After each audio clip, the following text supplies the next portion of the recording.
آروس این بچه چشه داره این رو گریه میکنه؟ چرا نمیتونی آرومش کنی؟ مادر جون نمیدونم چی شده داره گریه میکنه. بیار بدش خودم، بیار بدش من ببینم. بفرمایید. اوه این بچه هم چشه داره گریه میکنه؟ آروس بچه گوش نشه، شیرش دادی بخورم؟ همین چند دقیقه پیش به شیر دادم، فکر نمیکنم گوشنش باشه.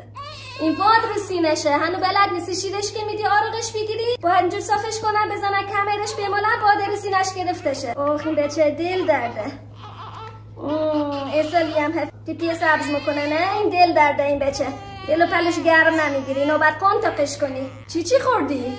شیردم فکر کنم باد داشته این بچه دل درد شده. اینا همش به خاطر اینیه که سزارین شدی. چقدر گفتم طبیعی رضا، هم خودت سالم تر بودی هم بچه. ما روزا طبیعی نزایدم دوتا تو مطبخ. نزایدم و بعدشم بلند شدم کارامون میکنم. مارستان و اینا خونه بود.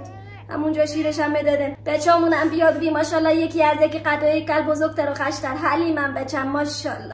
نگاه کن این بچه آروم تر شد. دکتر میگفت شیر من به بچه نمیسازه، باید شیر خشک بهش بدم. مبادا یه وقت شیر خشک بدی این بچه بخوردم. چیز خوب بخور که بتونه شیر خوب بدی این بچه بخوره. شیر خشکش بدی بزرگ که میشه پوک میشه و سخونه بدنش. همش مریضه و پا درده و کمر درده.